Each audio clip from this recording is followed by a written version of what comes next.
My name is Faulkner. I joined the Nigerian Medical Service about 4 years ago, partly because I'd always been interested in the problems of colonial medicine, and partly, well, I suppose I was attracted by the idea of a new and active life in a developing country. My first introduction to Nigeria was through Lagos, the capital. It's here that the medical headquarters are situated, and here that I met the Director of Medical Services before the beginning of my first tour. The DMS, Dr. Manuar, explained the system of decentralization from his headquarters through the regional offices to the districts. In the districts, the ultimate responsibility for the hospital and rural health work rests with the district medical officer, an assignment of considerable variety and interest. Dr. Langdon, as a single man, was going to take over a field unit in the northern territories. He would be completely mobile and would cover vast distances in the treatment and reduction of epidemics, mass surveys, and research work. My job was to be in the south, as medical officer centered on Calabar in the Creeks district, an area of approximately 4,800 square miles.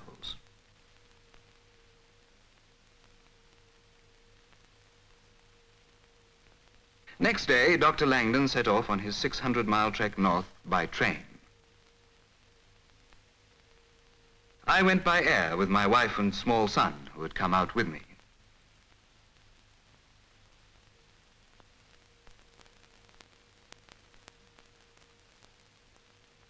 Calabar is the name both of a town and a medical area. The focal point of my work is the General Hospital, St. Margaret's. There are also 5 smaller ancillary hospitals, including units for maternity cases and infectious diseases, and 7 outpatient dispensaries scattered throughout the area.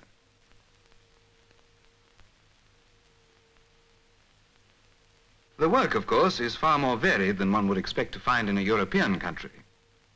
In addition to the clinical conditions common to all countries, the range of tropical diseases is very extensive. One of the great advantages that the Colonial Medical Service has over the system at home is that a medical officer can follow his patients right through. He acts as physician, surgeon, and social worker, and the patients remain under his own eye until the treatment has become effective. Besides a very large outpatient department, this hospital has 140 beds with a nursing staff of 36 orderlies and 10 nurses who work under the supervision of a European state-registered nurse who acts as matron. To assist me at the hospital, I have 2 African doctors, one of whom acts as house surgeon. There are 2 operating theaters at St. Margaret's, both well equipped with instruments for general use. There's no anesthetic apparatus, so spinal, pentothal, or open drop methods are used. Hernias of all kinds form the majority of cases on a theater list. The surgical conditions common at home, such as appendicitis and so on, are rare in this part of Africa. The old tales about West Africa being the white man's grave have long since been exploded. We find the climate of Calabar somewhat trying in the wet season, but on the whole, all 3 of us keep remarkably fit. Our house is airy, pleasant, and well equipped. And we're supplied with homes, by the way, and at a fixed rent. There is plenty of domestic help, and this alone makes housekeeping much easier for my wife than at home. As for my son, Jonathan, he has different pets, but that's about all. When he's old enough, we shall have to send him back to England for his schooling. Still, that won't be for some time.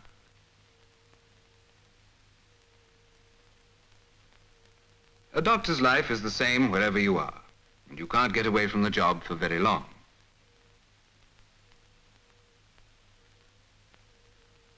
It was a call from the sanitary inspector to say that there was a suspected outbreak of cerebrospinal meningitis at a village called Big Kwa. This is normally a job for the medical officer of health, but as he was already up country, I was asked to call in and pick him up en route.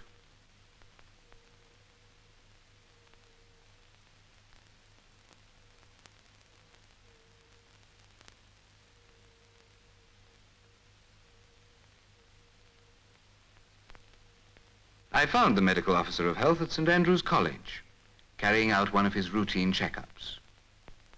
He's responsible for public health.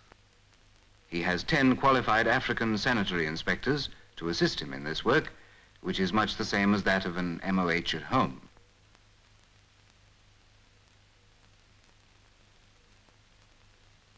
Fortunately, the center of the reported outbreak was accessible by car, and not, as frequently happens, miles out in the bush. As soon as we arrived at Big Kwa, we met the chief of the village and learnt from him the extent of the outbreak. The district commissioner had already arrived to give what assistance he could. The conditions in Nigeria are still similar to that of Europe 100 years ago, when community-wide diseases took their toll of the population. A great number of these people have already been rendered anemic by hookworm and malaria. Their resistance is therefore so low that an outbreak soon reaches epidemic proportions. These epidemics usually occur in the dry season, about Christmas time, the infection being dust-borne. Through the district commissioner, we commandeered a suitable building for use as an emergency hospital, and also made arrangements for the sick to be brought in straight away from the surrounding area. At the same time, we sent a telegram to regional headquarters at Enugu, asking for the help of the nearest mobile field unit.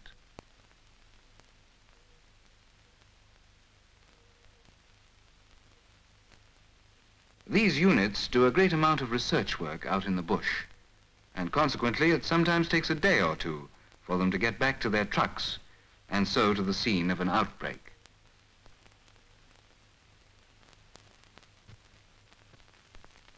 Meanwhile, back at Big Kwa, we tackled the epidemic to the best of our ability until the field unit could arrive and take over. As no trained assistance could be spared from Calabar, we had to enlist the aid of the villagers. The treatment of cerebrospinal meningitis consists fundamentally of giving sulfonamide drugs.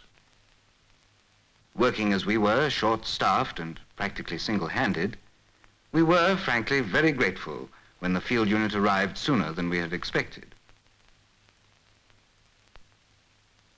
I was delighted to meet up again with Dr. Langdon, whom I hadn't seen since my departure from Lagos. Dr. Langdon, with the help of his trained staff, soon had everything in hand, leaving Dr. Freeman and myself free to return to our normal duties.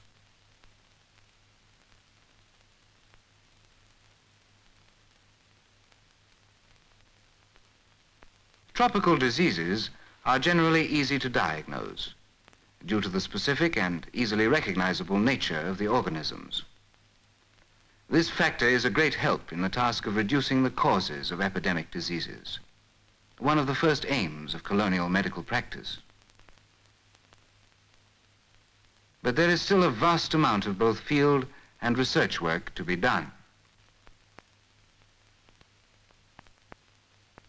But life is not all work.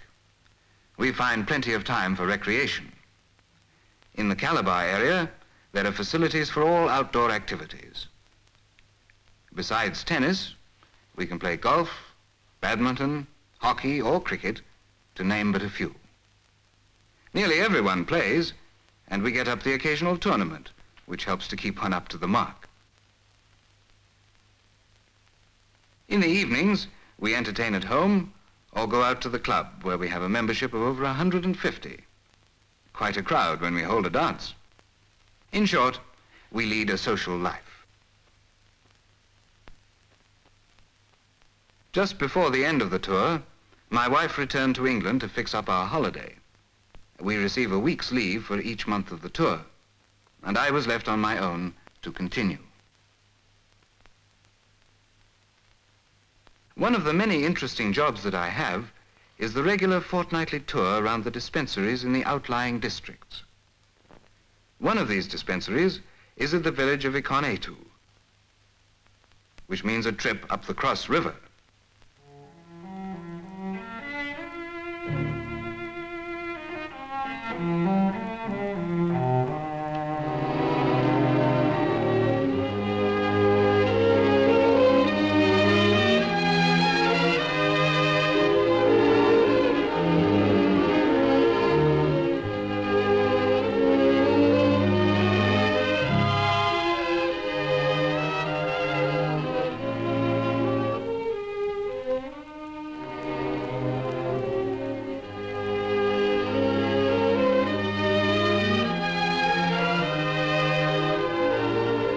on occasions like these that one realizes how vast this country is. Almost as large as the whole of Western Europe, with more tribal communities than there are countries. But for me, the river trip is never long enough. And though the country is still pleasant, the dusty, sandy roads are very trying.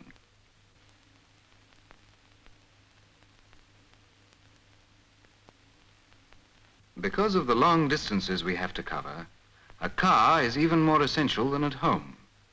So facilities are given us by the Nigerian government to purchase a new one by installments on arrival for the first tour. This dispensary, like the other 6 in the area, is under the control of the native administration. They pay for the drugs and for the salaries of the qualified attendants. The dispensaries are for the treatment of minor complaints, ulcers, wounds, scabies, and so on. I inspect the more serious cases, and if necessary, I bring them back to the hospital at Calabar for further treatment. The prejudice against medicine and surgery is disappearing among the Africans, and the desire for European treatment has now outstripped supply. An 18-month tour under these circumstances passes quickly. And the long leaves granted to the personnel of the Colonial Medical Service are well suited for those who wish to increase their already extended knowledge by postgraduate or refresher courses. I have done 3 tours now, and I shall be back for my 4th.